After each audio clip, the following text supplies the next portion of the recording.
Bonjour et bienvenue pour ce nouveau tutoriel sur Cinema 4D. Alors aujourd'hui on va pas modéliser, on va pas faire de texture ou d'éclairage. On va voir six fonctions de Cinema 4D qui sont liées aux articulations et à la conversion. J'essaye de montrer un petit peu toutes les fonctions de Cinema 4D au fur et à mesure des tutoriels. On a déjà vu il n'y a pas très longtemps ici les outils de sélection. On a vu aussi un petit peu avant, si je ne me trompe pas, les outils réorganiser les objets. Dans des tutoriels beaucoup plus anciens, j'ai déjà dû montrer mesure et construction, il me semble. L'outil éclairage, j'en ai parlé. On a vu aussi le couteau, on a vu ponter, la soudure, la couture. Je pense que j'en ai parlé de tout ça. Les splines, on en a parlé dans au moins 3 tutoriels. Donc, j'essaie de montrer un petit peu tous les outils comme ça quand je peux. Et aujourd'hui, on va voir ces 6 fonctions que l'on trouve dans Personnages, Conversion et ici. Les 6 fonctions qui sont ici, c'est pas des outils, c'est des fonctions. Je dis toujours outils, mais c'est des fonctions. Ces 6 fonctions, on va les voir. Ces fonctions permettent en fait de créer des articulations ou de transformer des articulations en autre chose de manière plus simple. Pour que ce soit plus pratique pour moi puis pour vous, pour voir ce que je vais détacher ce menu. Au lieu d'aller tout le temps dans personnage conversion, je vais détacher ce menu en cliquant sur ces petits points. Voilà. L'interface de CKD est modulable, je vous le rappelle. Donc on va mettre les icônes en plus grand, donc clic droit, taille des icônes, grande taille. Et je vais agrandir un petit peu la fenêtre et la positionner en bas. Ici, tout est grisé. Et c'est tout à fait normal, c'est parce que je n'ai rien dans la scène et je n'ai rien sélectionné. Ce sont des outils de conversion, donc forcément, il faut sélectionner quelque chose à convertir pour les utiliser. À noter que on dit conversion, mais ça ne convertit pas. Ça crée un nouvel objet, mais ça n'efface pas l'ancien. C'est-à-dire si je sélectionne un cube et que je le convertis en articulation, comme c'est expliqué dans ces outils, dans ces fonctions, ça ne va pas effacer le cube. Ça va ajouter l'élément converti, mais ça ne va pas effacer l'original. Ça, c'est quelque chose qui est quand même assez important parce que on risque moins de faire des bêtises. Disons qu'on peut toujours revenir en arrière. Quand on veut animer quelque chose dans Cinema 4D, assez souvent on fait appel aux articulations, parce que c'est très pratique, ça permet d'utiliser la cinématique inverse, ça permet de plein de choses, avec les contraintes, etc. Donc les articulations sont assez souvent utilisées. Ce sont des déformateurs, les articulations, je le rappelle, de très puissants déformateurs. Donc on s'en sert assez souvent pour l'animation quand ça doit être un peu compliqué à animer. Ou pour des trucs un petit peu mécaniques, par exemple un bras mécanique, les articulations c'est parfait pour l'animer. Pour créer des articulations, normalement, alors je vais me mettre dans cette vue-là, normalement on va dans Personnages, on fait Outils Articulation. Ici on regarde dans Modificateur si c'est bien Contrôle qui est mis en tracé. Donc quand c'est bon, on fait juste un CTRL-clic, CTRL-clic, CTRL-clic, CTRL-clic, et là on crée en fait des os, des articulations, 4 articulations et donc 3 os, que l'on peut ensuite contrôler comme on veut, c'est-à-dire que si je sélectionne celui-là et que je le fais tourner, comme ils sont en hiérarchie, ceux qui suivent vont tourner également. Voilà. Et si je sélectionne celui-là et que je le fais tourner, ça fait comme ça. Si je sélectionne celui-là, c'est toute la hiérarchie ici qui tourne. Donc ça, ce sont des articulations. Parfois, c'est chiant à tracer les articulations, quand la forme est un peu compliquée. Et donc, on a des outils, justement, qui permettent de simplifier tout ça. On peut, ici, la première fonction qu'on va voir tout de suite, il nous faut une spline. On peut convertir une spline en articulation. C'est-à-dire que si je crée une spline dans ma scène, alors on va faire une spline linéaire, je fais un clic, clic, clic, clic. Voilà. Comme j'avais fait pour les articulations, sauf que là, je l'ai fait en spline. J'ai une spline, je suis en mode modèle, je la sélectionne et ici on peut faire convertir la spline en articulation. Si je clique là-dessus, ça va pas m'effacer la spline, mais ça va placer sur les segments de cette spline des articulations. Alors je le fais, je clique, et ici on a donc les articulations qui ont été ajoutées, vous voyez, et qui en fait suivent le tracé de la spline. Je peux ouvrir la hiérarchie des articulations, on voit qu'on retrouve bien nos 4 articulations, donc les 3 os, et qui suivent en fait le tracé de la spline. la spline qui est toujours là. Si je retire les articulations, on a toujours la spline qui est là. Donc ça, c'est très pratique, parce qu'en fait, on l'a déjà vu dans d'autres tutoriels, je vais effacer tout ça, on peut tout à fait prendre des arêtes et les transformer en spleen. Par exemple, je vais montrer ça, on va faire un truc comme ça. Je prends un cube, je le rends éditable. On a vu qu'on pouvait passer en mode arête. On peut sélectionner des arêtes, par exemple des trucs comme ça, voilà. On va faire ça, ça, un truc comme ça. Ici j'ai sélectionné des arêtes de manière assez complexe. Je peux transformer ces arêtes en spleen. On l'a vu dans un tutoriel il y a un petit bout de temps. On va dans maillage, dans commande, et ici convertir les arêtes en spleen. Ça ajoute ici, en fond du cube, une spleen que je peux sortir de la hiérarchie. Et puis on va effacer le cube, histoire de voir plus clair. Ici j'ai donc une spleen qui correspond en fait aux arêtes que j'avais sélectionnées, et comme c'est une spleen, je peux faire convertir la spleen en articulation, et j'obtiens en fait un réseau d'articulation qui correspond à la spleen en question. Ça c'est très pratique, parce qu'en fait, quand vous avez quelque chose d'un petit peu compliqué à animer, vous avez besoin de créer plein d'articulations qui vont suivre tout un tracé assez complexe, qui va peut-être tourner, faire des hélices, etc. Ici, vous pouvez simplement sélectionner des arêtes, les convertir en spleen, et convertir la spleen en articulation, ça va beaucoup plus vite. Donc ça, c'est un truc qui est très pratique. Je vais effacer la spleen et je garde que les articulations. Là, il y en a un paquet, vous voyez. En fait, on peut aussi faire l'inverse. Je peux sélectionner toutes les articulations, et ici, faire convertir les articulations en spleen. Alors si je fais ça, je clique, ça me crée en fait une spleen, et quand je retire les articulations, on peut voir que la spleen fait effectivement le même tracé que les articulations. Donc on peut faire l'inverse. Si je vais effacer la spleen, je vais leur montrer en fait en créant les articulations moi-même. Outil articulation, on va créer des articulations comme ça. On va faire un truc dans ce genre-là.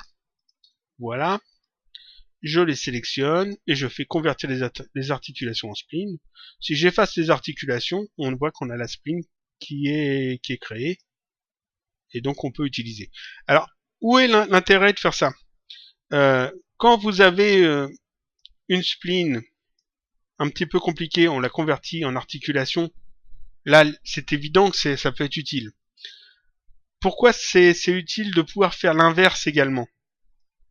Bien parce que des fois vous faites des articulations pour un élément, par exemple la queue d'un animal, un chat par exemple, il va bouger puis vous voulez animer sa queue.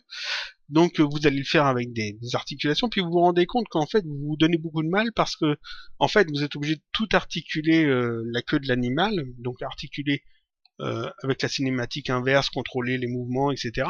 Alors qu'en fait vous pouvez tout à fait sélectionner les articulations, convertir ça en spleen, et la spleen que vous avez, vous pouvez simplement ensuite y ajouter dessus une propriété dynamique de spleen qui est fournie avec R, et puis rendre cette spleen dynamique, et puis ensuite la contrôler différemment, la contrôler de la même façon qu'on contrôlerait des cheveux avec le module R. Donc faire une spleen vraiment dynamique, avec MoGraph, etc. par exemple, la mot dynamique. Donc ça peut être très utile justement de faire l'inverse. Donc vous pouvez à la fois convertir des spleens en articulation ou des articulations en spleen, l'un ou l'autre. C'est intéressant comme fonction. Ensuite, convertir en élément neutre. Assez souvent, quand on modélise, on a besoin d'objets neutres. C'est très souvent ça. Par exemple, quand on fait une chaîne d'articulation, alors je vais la refaire comme ça. Alors, tac, tac, tac, tac. Vous faites une chaîne d'articulation et puis vous mettez la cinématique inverse sur dessus. Donc, clic droit, propriété personnage, CI. Vous indiquez ici la dernière articulation, on fait ajouter une cible, ajouter un pôle, on déplace un peu le pôle, que je fasse à ça comme bien, voilà, et puis ici en fait on peut animer l'articulation assez facilement. Mais si vous regardez bien ici, quand je fais ça, ici ça me crée des neutres. Ici la racine, c'est un neutre, ici le pôle, c'est un neutre, ici l'articulation 3 cibles, c'est un neutre aussi. Pour que ce soit plus pratique, généralement, ces neutres, on leur donne une forme. Alors par exemple, pentagone, assez grand, on va leur mettre une couleur, ici on peut choisir une couleur, voilà, un truc comme ça, voilà, histoire de bien les retrouver. Pareil ici pour le pôle, vu que c'est juste un tout petit point, c'est pas pratique, on va lui mettre une forme, alors on va prendre un carreau, un peu plus grand, on va aussi lui mettre une couleur, alors la couleur c'est ici, automatique, non, je mets activer, et puis on va prendre une couleur bien visible, voilà, et puis comme ça on peut créer un petit rig, et puis des éléments plus simples à sélectionner que juste un petit point. Vous voyez ici, on peut sélectionner ça beaucoup plus simplement. Ah, voilà, beaucoup plus simplement. Ces éléments, ces nœuds sont donc assez importants. Quand vous faites vos articulations, des fois, on a besoin de placer un neutre pile sur un objet. Donc vous avez peut-être un bras avec la main d'un personnage, et puis vous voulez que la main du personnage, il y ait un neutre dessus, parce que c'est ce neutre qui va vous servir à contrôler peut-être le bras ou peut-être d'autres choses. Donc ce qui est intéressant, c'est de pouvoir avoir un objet qui soit mis n'importe où dans la scène. On va le mettre ici. Essayer de faire ça bien. Ici j'ai le point du centre de la scène, j'ai l'objet qui est placé ici. On peut le sélectionner. Ici on fait convertir en élément neutre. Quand je clique dessus, ça n'efface pas le cube que j'ai ajouté, mais ça m'ajoute ici un cube, un autre cube qui est placé pile au même endroit, c'est-à-dire aux mêmes coordonnées exactement. Donc convertir en élément neutre permet simplement d'ajouter un élément neutre à l'endroit de l'élément sélectionné. Depuis la version, je crois que c'est depuis la version 12, depuis la version 13 c'est sûr, la version 12 je crois que ça le fait aussi. Si on appuie sur la touche majuscule au moment où on fait convertir en élément neutre, ça convertit effectivement l'élément en objet neutre, ça crée un élément neutre, mais en plus ça va geler les coordonnées de l'élément. Bon, ça j'en reparlerai quand on fera de l'animation, parce que c'est pas très important pour le moment. Et si on appuie sur la touche contrôle au moment où on clique sur convertir en élément neutre, ça ajoute en fait les tags que l'on a sur l'objet de base sur l'élément neutre. Par exemple ici, si j'ai sur le cube, si j'ai un tag vibration par exemple, je vais ajouter aussi un tag expresso. Voilà, on va mettre aussi un tag affichage par exemple. Si j'appuie juste sur convertir en élément neutre, ça m'ajoute un neutre et c'est tout. J'efface ce neutre. Si j'appuie sur CTRL et je clique sur convertir en élément neutre, ça ajoute le neutre cube et en plus ça y ajoute le tag affichage, le tag expresso, le tag vibration qu'il y avait sur l'élément principal, sur l'élément d'origine.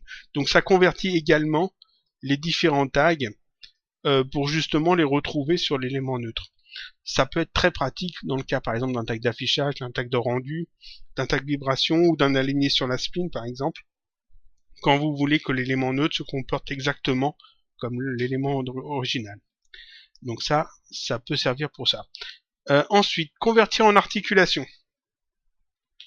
La quatrième fonction. Convertir en articulation est très pratique pour quand vous avez fait votre animation, vous avez préparé votre modèle de manière à l'animer par sa hiérarchie. Par exemple, vous allez avoir un cylindre, on va le mettre en plus Z, je vais laisser les couvercles, on va le faire un peu plus grand, comme ça, on va le faire avec moins de segments, 24, 12 c'est suffisant. Voilà, je le rends éditable, je vais déplacer l'axe, je vais le mettre ici sur le côté, voilà. Et donc, ce cylindre, je vais en faire plusieurs, je vais en faire un de plus ici, je vais le mettre comme ça, voilà, et encore un autre. Imaginons que là, c'est peut-être un bras mécanique, vous voulez les articuler, donc vous allez les mettre en hiérarchie, comme ça, de manière à ce que le premier ici, si vous le faites tourner, les autres tournent aussi, vous voyez. Si vous sélectionnez le deuxième et que vous le faites tourner, les suivants tournent dans la hiérarchie, et le dernier est indépendant forcément. Et puis à un moment donné, vous vous dites c'est mieux d'utiliser des articulations. Donc qu'est-ce que vous faites? Eh bien vous sélectionnez votre hiérarchie d'objets et vous faites convertir en articulation. Voilà. Qu'est-ce que ça fait ici? On peut voir que ça a créé des articulations. Alors, un réseau d'articulations, le même. Le premier ici, le premier rose ici, la première articulation, qui est placée à l'endroit où il y a l'axe sur le premier cylindre. C'est vraiment l'axe qui compte. C'est pas l'élément polygonal, c'est vraiment son axe. Donc ici, à l'axe, il a créé une articulation. Ensuite, il y a l'os qui va jusqu'à l'axe suivant. Et encore un autre os qui va jusqu'à l'axe suivant. Et donc là, en fait, en faisant ça, si je cache les cylindres, vous voyez que j'ai des articulations qui ont été créées. En fait, en faisant ça, je récupère les axes de mes objets et je crée des articulations pour justement les contrôler. Après, je peux tout à fait prendre les différents éléments et aller les positionner, voilà, sur les os pour avoir ensuite une articulation avec les os, qui est plus pratique à utiliser parce que là, je peux utiliser la cinématique inverse. Si je montre ça, ça donnerait ça. Ajouter une cible, ajouter un pôle. On va déplacer le pôle ici, et quand je déplace la cible, vous voyez que ça bouge comme il faut. Alors là, forcément, il n'y a pas assez d'articulation, j'ai mis que 3 cylindres, mais ça fonctionne bien. Donc ça, c'est très pratique, c'est convertir en articulation. Ici, j'ai utilisé plusieurs cylindres. Je pourrais tout à fait utiliser qu'un seul objet. Si j'ai qu'un seul objet que je fais convertir en articulation, ça me crée juste une articulation qui se place à l'endroit où il y a l'objet. Si je place deux objets, alors un cube ici, je les sélectionne, convertir en articulation, ça me crée deux articulations pareilles. Et si je les mets en hiérarchie, alors un cube plus un deuxième cube en hiérarchie, plus encore un autre cube en hiérarchie, voilà. Tous ces éléments-là peuvent être des éléments polygonaux. On va les positionner correctement. Voilà. Je prends tout ça, convertir en articulation, et j'ai des articulations qui sont créées. Vous voyez, on les voit bien, des articulations qui sont créées entre chaque axe des éléments. C'est vraiment les axes qui comptent. Hein. J'efface tout ça, je reviens sur la scène de base. Ensuite, convertir la sélection en articulation. On a vu que quand je crée un élément et que je fais convertir en articulation, ça crée une articulation en fonction de l'axe de l'élément. Parfois, c'est pas pratique. Parfois, dans le cas de certaines formes organiques, ça serait mieux justement de ne pas utiliser l'axe central de l'objet. Par exemple, des fois, vous allez peut-être avoir une sphère comme ça. Alors, on va faire ça doucement. Voilà, un petit peu plus grande. Et puis peut-être que cette sphère, alors on la rend éditable. Cette sphère, on va la déformer. Je vais la déformer comme ça. Comme ça. C'est en plus petit, un truc comme ça. Voilà, donc j'ai une forme assez bizarre. Et puis là, si je regarde en fait la sphère, l'axe est ici, mais bon, c'est pas toujours le cas. Peut-être que l'axe central va se trouver à un autre endroit. Il se trouvera peut-être au centre de l'objet ici, par exemple. Voilà. Et là, c'est pas intéressant de mettre l'os ici. Donc, c'est plus intéressant de le mettre sur le bas, là où il y a le plus de points. Donc, dans ce cas-là, qu'est-ce qu'on fait? On passe en mode point. On sélectionne les points du bas. Et convertir la sélection en articulation, ça ne va pas sélectionner en fait l'axe de l'objet, mais ça va sélectionner le point qui est au milieu de la sélection. Donc si je fais convertir la sélection en articulation, on voit que l'articulation s'est créée ici. Si je montre bien dans cette vue-là, elle s'est créée ici. On va cacher l'objet. Voilà, l'articulation s'est créée ici. Pourquoi ici? Simplement parce que c'est là où il y avait le plus de points de sélectionnés. J'ai pas sélectionné les points du haut, donc il s'est placé au centre des points sélectionnés. Là, ça peut être très intéressant de faire ce genre de choses. Sur les formes organiques, c'est mieux que des fois d'utiliser le point central. C'est-à-dire qu'ici, si j'efface ça et que à la place je sélectionne la sphère et que je fais convertir en articulation, ici l'articulation se trouve ici au milieu. Et donc là, elle est complètement, cette articulation est complètement décentrée par rapport à l'objet, par rapport à la forme de l'objet.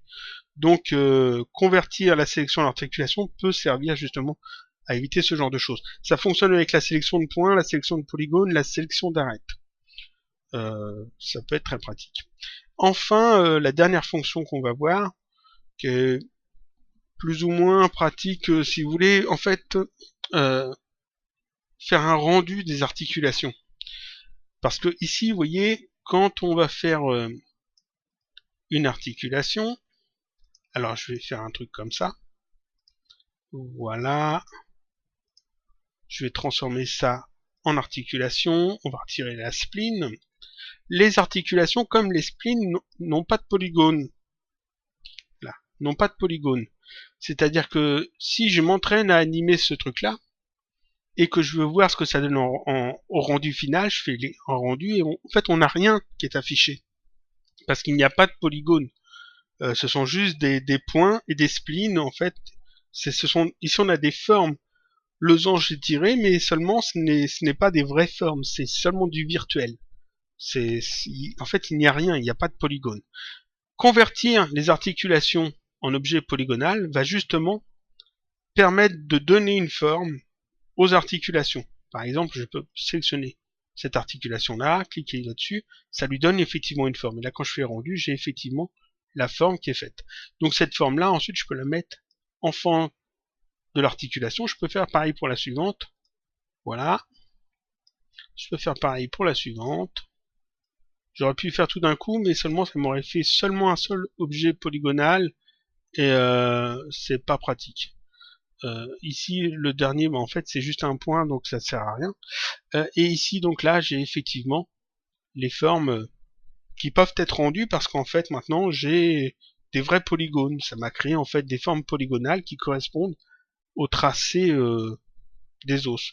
Donc là, si j'ajoute ensuite là-dessus la cinématique inverse, alors cinématique inverse, comme on a vu tout à l'heure, voilà, on indique le dernier, on ajoute le pôle, on va déplacer ça comme ça, et puis là en fait, si je joue un peu avec la cible, voilà, j'ai mes articulations qui bougent, et si je fais un rendu, ça s'affiche comme il faut. Voilà, si on fait ça comme ça, là on a le truc qui est comme ça, si je le ramène plus vers le bas, plus vers le bas, si j'y arrive, non j'y arriverai pas, j'ai sélectionné l'os à la place de sélectionner la cible, voilà, plus vers le bas comme ça, et que je fais un rendu, j'ai effectivement la forme qui est faite. Donc ça peut être très pratique quand vous voulez vous entraîner justement à animer, à jouer un petit peu avec les articulations. C'est-à-dire que quand vous allez commencer à animer des choses, vous n'allez pas faire un personnage, ensuite y ajouter des os et directement après animer. Non. Vous allez d'abord vous entraîner un petit peu à l'animation, voir comment fonctionnent les os. Quand vous allez modéliser votre personnage, vous saurez déjà donc comment faire les os et vous saurez déjà comment animer. Mais seulement pour s'entraîner justement à savoir comment animer, il vous faut un personnage pour justement faire des tests. Donc au lieu de modéliser un personnage dès le départ, vous utilisez simplement des articulations, vous leur donnez une forme avec cette fonction convertir les articulations en personnages. Donc vous allez obtenir un squelette de personnage avec des formes de losanges comme celle-là, que vous pouvez même leur donner des couleurs, des textures, et puis vous pouvez vous entraîner justement à créer des mouvements, à voir comment ça fonctionne, comment ça marche, et quand vous allez vraiment animer un personnage que vous avez modélisé, vous saurez déjà le faire, ça sera beaucoup plus facile pour vous. Donc ça c'est vraiment pour en fait donner une forme polygonale à des articulations de manière assez simple, simplement en faisant convertir pour chaque articulation. C'est très pratique quand on veut justement essayer de travailler un petit peu l'animation, voir comment ça fonctionne. Voilà, donc ça c'était les 6 fonctions que je voulais montrer aujourd'hui. Il y a encore beaucoup d'autres fonctions, je rappelle que on les trouve ici dans personnage, conversion, et ils sont là. Convertir la spline en articulation, convertir les articulations en spline, qui fait exactement l'inverse, convertir les éléments en neutres, qui prend un élément et qui en crée un neutre à sa même position, à la position de son axe, convertir en articulation, qui permet de convertir des objets en articulation, ce qui est très bien si vous avez fait une articulation en hiérarchie d'objets et que vous voulez créer des os, des articulations réelles. Convertir la sélection en articulation, qui prend non pas l'axe de l'objet, mais le centre des éléments sélectionnés sur un objet. Et convertir les articulations en objets polygonales, qui permettent de donner une forme polygonale aux articulations qui, elles, sont sans forme, sans possibilité de rendu. Voilà, c'est tout pour cette semaine. Je vous dis donc à la semaine prochaine pour un autre tutoriel, toujours sur Cinema 4D.